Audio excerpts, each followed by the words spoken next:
Hey guys, welcome back. This is Phil from thecage.com. Today we're going to take a look at the Samsung Galaxy S8 Plus. And without any further ado, let's get into the design. I actually do like the design. It's very futuristic. It's very full with that infinity display. But black is not exactly my favorite color. It doesn't have that elegant glow. It has the, I don't know, the cheaper end of the reflection, but it's just my taste. But I like the orchid gray or the blue coral blue better than these colors. But still, again, it's a matter of taste. The device overall feels amazing. It's very solid and rigid, and it feels pretty compact, even though it's got a larger display than any of the competing devices. As usual, it's IP68 water and dust resistant, although it's not that too impressive thanks to the existence of the mil-spec certified devices. One part that I'm not too happy about is the soft key. I do like the soft keys themselves, but they're way too down under thanks to the slimmer bezel on the bottom half. It's harder to reach by one hand, although I do appreciate their efforts of changing button layout or the colors. With the recent update, they got rid of all the stronger colors, more solid colors, and they made the background color all available in the lighter hue, probably to prevent burn-ins of the pixels right there. And another thing that they have recently added is this hide button. You can tap on there, and in whichever app except for the native launcher, you can hide that, temporarily bring them back, or just stick that back right in there. Unlocking the phone is done by that fingerprint reader on the back, which is not my favorite spot, not because it's on the back, but because it's right next to the camera. While I'm trying to find out where the fingerprint reader is, it's very easy to smudge up the camera with your fingerprint, perhaps the fingerprint reader. And since the surface is really flat and there really isn't any border between the reader and the camera, it's particularly hard in the first few weeks to make yourself get used to it. One neat feature that they borrowed from other manufacturers is the fingerprint reader. You can pull down the notification bar with that fingerprint reader gesture, although it doesn't toggle twice like Google Pixel does, and it's not the most accurate one, although I'm happy that it's there. Just like they have started from the Galaxy Note 7, it does have the iris scanner, although I didn't really find them particularly useful or accurate or fast even. For a faster unlocking, there's face recognition, but it requires one more action than the fingerprint reader. That is, you have to raise your phone so the camera can face your sail. So despite all the efforts that Samsung has put in there, I should be able to say that none of these alternatives are as handy or as effortless as the front-mounted fingerprint reader on the home button. What really is useful is that always-on display. When you set it on analog clock, it looks gorgeous, and the notification right there can be tapped twice to open the app directly. You can also control your music playback right from the always-on display, and it can also display a virtual home button with the pressure sensor. You can hard press it and unlock the screen. Any incoming notification or Samsung Music Playback is going to give you a nice little glow around the edge of the display. And now, talking about music, it's got one mono speaker on the bottom. Down-firing speaker, very easy to be blocked, and the speaker itself is not that good considering that it's a mono speaker.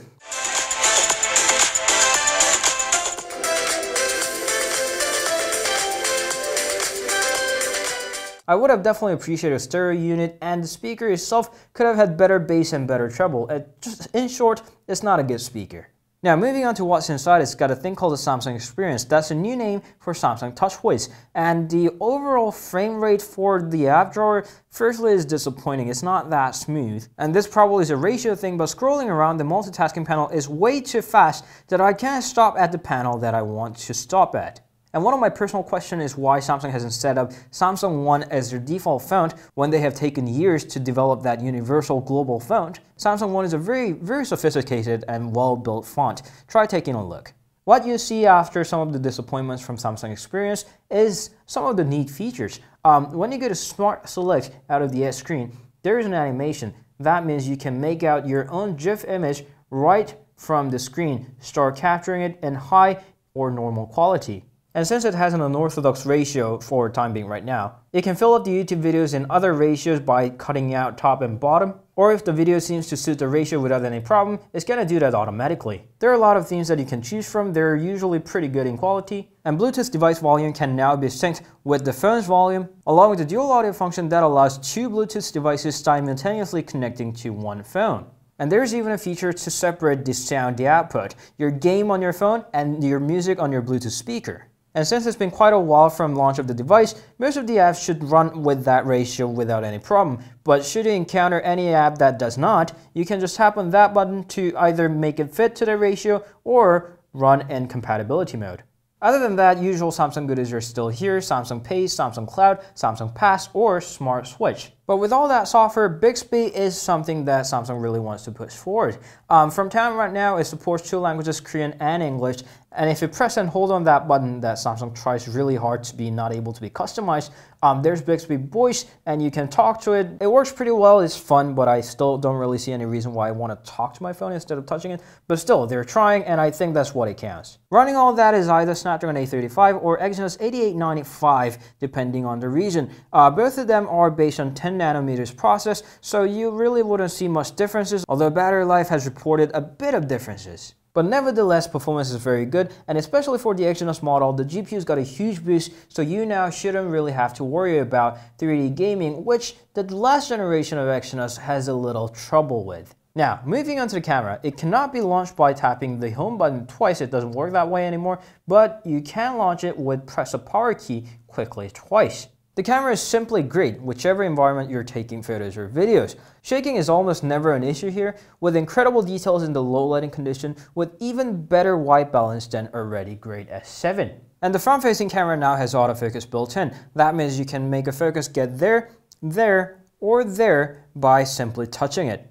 To be fair, I wasn't too happy with the HDR performance of the front-facing camera. I've seen better selfie cams, but still, overall camera performance was very, very good. Another thing that was very good was that battery life. It's got 3500 mAh of battery, which is a tad smaller than the Galaxy S7 Edge, which is quite interesting and is probably to avoid any more explosions. Nevertheless, the battery held up very, very well. The screen on time lasted up to 6 hours to 6.5 hours, and remember that I'm always on LTE network, surfing the web all the time.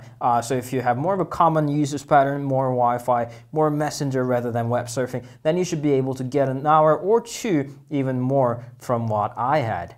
By the way, if you're trying to save up the battery by lowering the resolution, I would suggest you not to. That really doesn't spare you any longer than 20 or 30 minutes tops. So I think it's better to enjoy that clear image from QHD resolution. Charging up all that empty battery is done by the USB Type-C port. It's reversible naturally, and it takes around 2 hours to fully charge up the battery, which sounds pretty long, and it actually is, but it really shouldn't be a problem when half an hour of charging is going to give you half full battery. That really isn't that slow. Now that I told you this much about the phone, I have to give you the final verdict, and the verdict is that it's a great phone. No surprise, but yes, surprise to some parts since it does have few incomplete parts. Fingerprint reader right next to the camera, soft key not that accessible with the zero bezel, stereo speaker would be nice, it's got a pretty bad mono speaker, and if you're getting a dual SIM model, you should know that it's just like any other phone these days. It's got a hybrid dual SIM that allows you either second SIM card or the microSD card slot, not both. But even those setbacks can be largely compensated by that great camera, amazing battery, and unmatched performance. In short, the Galaxy S8 Plus is definitely on the way of evolution. It's not the finalized product, but it surely isn't the last generation product. I do see some of the incomplete parts of it, but it still is one of the best phones to get on the market right now. So that was the Galaxy S8 Plus. If you have any questions, please leave them down in the comments. Thank you always for watching. You can meet us on Instagram, Facebook, Twitter, and Google+. We'll see you guys later on our next video. Ciao!